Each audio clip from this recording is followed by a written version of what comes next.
Well, good morning, Red Wolves. My name is Ryker Robinson, and this week at A-State, registration for the Summer 1, Summer 2, and Fall 2021 semesters are now open.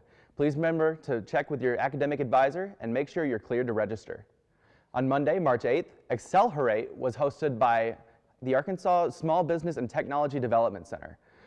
The online event was led by a panel made up of 4 women who are leaders in entrepreneurship and technology. The panel shared their thoughts on management and shared lessons for leading companies. The Women's Leadership Center is hosting a project called Red Wolves Reach Back. The project helps the local women's home reclamation house. Hygiene, cleaning, and self-care items can be donated now through March 19th. Donated items can be dropped off at the Neil Griffin College of Business entryway. More information, including a full list of needed items, can be found on the A-State Women's Leadership Center social media pages. The A-State Biological Sciences Department Diversity, Equity, and Inclusion Biodiversity Committee is hosting a virtual listening session on Friday, March 12th from 12:30 to 1:30. Students can share their experiences regarding barriers to learning and success in the Biological Sciences Department.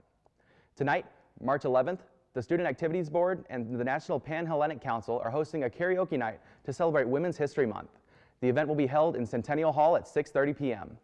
Friday, March 12th, the Student Activities Board and the University Housing will be hosting an event recognizing National Plant a Flower Day. Students will get to choose from a variety of succulent plants and decorate a flower pot. The event will be held on the Heritage Plaza lawn at 5:30 p.m. The Red Wolf statue located at Aggie Circle has been named Tiago. Tiago was cast in Querétaro in 2016 and installed in the Jonesboro campus in 2017 as a symbol of the two campuses' linkage.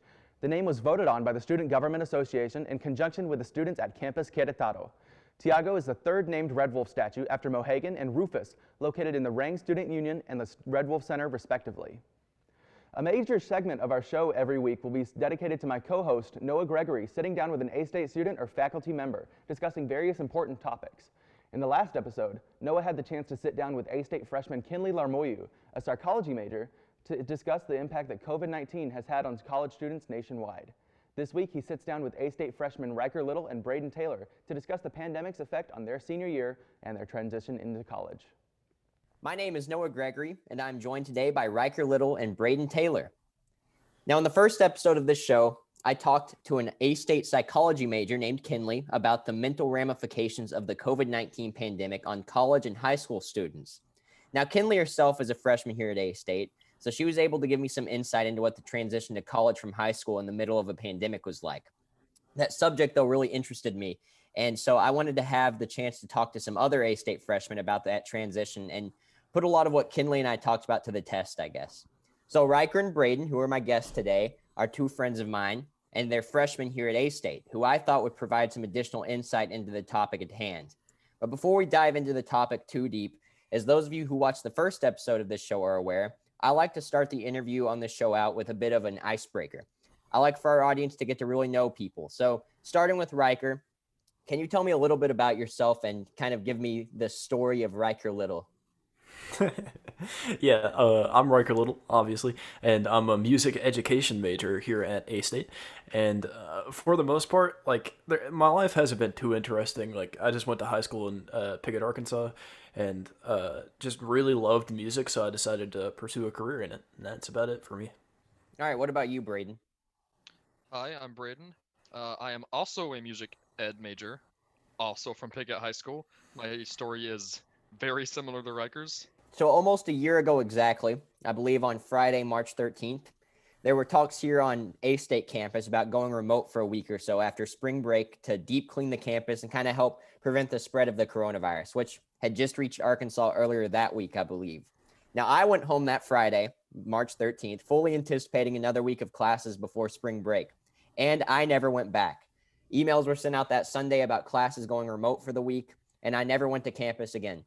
Some of my classes just kind of ended. We couldn't really transition to all online for a lot of what we had to do. Most of them played out with a few less assignments and pretty drastic changes to certain assignments. It was shocking really how fast everything changed and how everything just kind of stopped. That was weird for me, a college junior at a time. So I can only imagine how it was kind of weird for seniors in high school. You two were at Pickett High School, as you said, just northeast of the Jonesboro area. So can you tell me kind of about, I guess, what was the initial feeling like when the pandemic hit Arkansas as seniors in high school, that initial feeling? The initial feeling for me was kind of like getting out of school for like a snow day. It was like very sudden, and I didn't think it was gonna last that long, and it didn't hit until way later. I was like, oh, we're like done, dude. It was pretty shocking. What about you, Ryker? This is gonna be like a little bit into detail, but like I have the kind of an opposite feeling about it. Like I just had immediate dread because similar to your experience, it was the day we were supposed to head for a concert assessment, which like you were in band, so you know it's the your final assessment as a senior, like the very last thing you get to play as a senior, and we were almost packing up for it. We were about to head out, and Mr. Coyle just told us, our band director, he just goes, "Yeah, everybody's canceling because of this coronavirus thing. Like we have to as well." And so we just couldn't go to it, and then we never went to school after that. So it's kind of nuts. So, Ryker, this question will also start with you, and it kind of ties into exactly what you just said. But as things progress the way they did, and you might have just answered this, but you can elaborate further if you have. At what point in time did you realize, like, hey, I've probably already experienced my last day of high school? And how did that feel? What kind of impact did that have on you?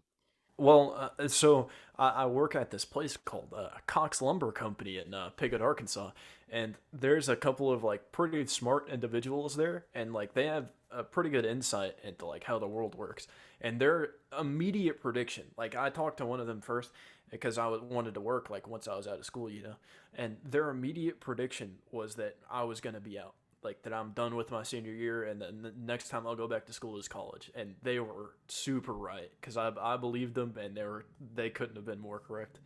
At first, I was super excited.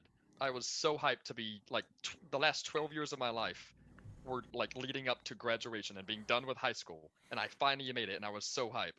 And then a couple weeks passed, I think the first 2 weeks into quarantine, and then it was starting to hit me, and I was like, oh, I'm done. Like the next chapter of my life is about to start, and then it really started to freak me out once we got into quarantine. You were unable to experience so many aspects of your senior year. Like you guys didn't have a prom, you didn't have a senior class trip, you had a delayed graduation. As Ryker said, as band students, you didn't get to have your last concert assessment, which is a pretty big deal for high school seniors. Do you feel like you might have not got the appropriate closure of the high school experience? And if so, what ramifications has that had on you? And we'll start with Brayden on this one. For me, I definitely didn't get like the like ideal high school experience ending, but the high school aspect didn't affect me that much. Like I didn't care too much about missing prom, not having a senior trip. It was the like senior band aspect of stuff that I really missed out on. Our year, marching season, I think we went to 4 shows altogether, where prior years we'd been going to like 8 to 9 every year. We didn't have a senior concert. Like Ryker said, we didn't have concert assessment or anything. I missed a lot of the band senior stuff, and that's what I really missed out on and felt bad about. What about you, Ryker? I think the key aspect is like initially a lot of people may think like, oh well, I mean it's like only one concert that you missed, but like that like it's kind of hard to understand that we don't get another one of those. Like there's not going to be another one, and now we're done. Like we just got to keep going, and there's no going back to it. Do you think that those ramifications will be long lasting, or do you think they'll be relatively short lived? Maybe you've already kind of gotten over it or started to. It will always affect me because I never had those memories, like because I never made them. But it's not the worst thing because I think a couple of like people that are currently like music department leaders at A State right now, they've said that because of the turmoil that all of us have been through, recently, we have become much better people, much more resilient people, just because like we have learned to continue on without getting those experiences. Mm-hmm. What about you, Brayden?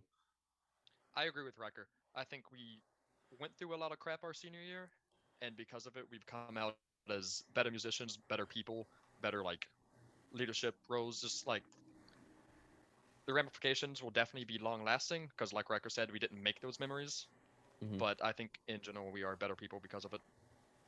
Well, I know that this question made it into the cut in the last episode, but it's such an important one to this conversation in my eyes. So in the months leading up to college, maybe even before the pandemic, I'm sure that you both had certain expectations for how your college years would look. So fast forward to now, you're in your second semester of college. You've lived through a pandemic in your first. I'm curious to hear about your expectations for what college was going to be like versus the reality of what it was actually like, given the fact that you went into your first semester in the middle of a global health pandemic. Definitely not the college experience I was thinking would happen, but not much changed with me. I'm a very social indoor creature. I don't go out much and do what the college experience is all about. So it didn't affect me that much, but just like not having the opportunity to go out and hang out with friends as much, or at least without social distancing and mask, it hit me pretty hard. Whenever I did want to go out, I wasn't able to. For the most part, it was pretty hard hitting. Um, literally, um, because initially I expected, right, like you go to college and you physically go to your classes and you sit down and like maybe it's just a regular sized classroom or maybe it's a big classroom. I have no idea because I've never like I still have yet, other than a couple of music classes, to have a physical class, and it's absurd that like the only education I'm getting is through just one email a week. You know, like most of my classes are asynchronous, and I just do it here in my room. This is my classroom, and that's just definitely not what I was expecting. And of course there are benefits to it, but it can be draining at times. That's for sure. So obviously, and this does tie into kind of what both of you were just saying, a crucial aspect of the college experience, like we just talked about, is the social aspect. So during your first semester, especially, and it seems like it's carried over this semester, you know, you normally would have the opportunity to meet like-minded individuals who would oftentimes become some of your closer friends. I know for me personally, a lot of my classes last semester, like yours, were remote, and I wasn't even sure who my peers were all the time. I think I only made one really good friend from those classes last semester, and it took me probably a good 2 months before I actually got to meet her face to face. What effects has the social aspect especially had on both of you, given the extensive social distancing practices that we have to take? And Brayden, we'll start with you since Ryker kind of already touched on that. Um, for me, I didn't have that difficult of a time being able to socialize. Like I said in the last question, I didn't go out as much as I would have liked to. I didn't hang out with the friends that I did have and the new ones I would make as much as I wanted to. Mm-hmm. But I think because everyone, like literally everyone, went through the exact same experience we did, especially the freshmen in college right now. Everyone was really determined to be able to socialize and make friends. So like just the like links people would go to be able to talk to someone, or like adding this person on social media, making a group chat here just so people could talk while we're holed up in our rooms. Like everyone went great lengths to be able to do that, and I think it was really cool, and it made it, at least for me, a lot easier to be able to hang out with people virtually and socialize. It was bad, right? Of course, Mm-hmm. everyone knows that it affected everyone pretty negatively. But one thing that was perfect for us, just a perfect opportunity, is that the music department managed to like make enough guidelines and things to where we could do marching band, you know, and like play in a big group of people, and that was super rejuvenating. Every single marching band practice, me, Hayden, and Brayden were all three roommates. We would like drive down the road, blaring our music. We'd get there and put on our performance masks and put our instruments together, and then we'd just jam out for an hour and a half. And that was so good. Every single day, it helped us quite a bit. Were there any other personal, mental, or physical struggles? Because as Kinley pointed out in the last episode, physical struggles do kind of play into mental struggles, especially in the middle of this pandemic where we're all cooped up in our rooms and our houses and quads, dorms, whatever. Were there any other struggles that either of you endured that might have stemmed from the pandemic, or I guess to a further extent that might have stemmed from the pressures of being a freshman college student during the pandemic? And Ryker, we'll start with you. I think definitely losing a little bit of my physique because I did play basketball in high school. So I was relatively fit, like maybe a little bit skinny, but I looked okay, you know. But now, almost a whole year into this pandemic thing, I don't look nearly as good as I used to, and that's certainly because of the pandemic, I would say. I agree with Kinley from last week. I went through, like, as I'm sure everyone did, kind of through a depressed state, especially like near the end of the quarantine, where I was just tired of it all. I was just tired of like living in my room, and that is it, and that is all I could do all day. And that led into a lot of like physical problems where my sleep schedule got completely messed up. I was waking up at like 11 every day, and it felt terrible. And then that played into like my eating habits. I'm just now getting back to where I'm casually eating like 2 meals a day, which I'm getting better, but like just because of the state I was in, I just was not being very healthy at all. As freshmen who are currently and have been living on campus since last August, do you have any thoughts, positive or negative, about the way that the school administrators and staff have handled their response to the pandemic? Like, are there certain areas that you think could have been improved upon, or was everything done right? What did they do that you did like? Brayden, we'll start with you on that one. I think A-State has done an amazing job. Like the fact that we are even able to come to some classes, not all my classes were virtual. The fact that I was able to still go to some classes during the quarantine was amazing. I especially like what the music program did. The fact that, like Ryker said, we were able to have a marching band and go there every day with strict guidelines that made it definitely more inconvenient to be there and play. But the fact that we were able to do that was wonderful. We can still go to the caf to eat every day. We can still practice in practice rooms. It's just A-State's done a very great job just keeping the school running during this. What about you, Ryker? What are your thoughts? Yeah, I think any negative comments I would have is just like you kind of have to be considerate, right, and understand that your professors and your instructors are also going through the same thing. Like all of those professors and everything are probably also just stuck in their rooms, probably even more so, and like they don't get to have the face-to-face interaction they're so used to having with their students. So any complaint that I would have could probably be attributed to the coronavirus as well. All right. Well, thank you both for taking the time out of your night to sit down and talk with me. I think this topic about such a transitional time in your lives being made more difficult by the pandemic is an interesting one, and one which we hopefully won't have many opportunities to talk about in the future. My name is Noah Gregory of This Week at A-State. Back to you, Ryke. We here at This Week at A-State would once again like to thank Ryker and Brayden for their involvement in this segment. Links to additional resources related to their conversation will be included in the description area of today's episode. This has been This Week at A-State. We thank you for tuning in, and we invite you to join us next week. Until then, think positively, Red Wolves. The best days of your life are ahead of you. You just have to go live them.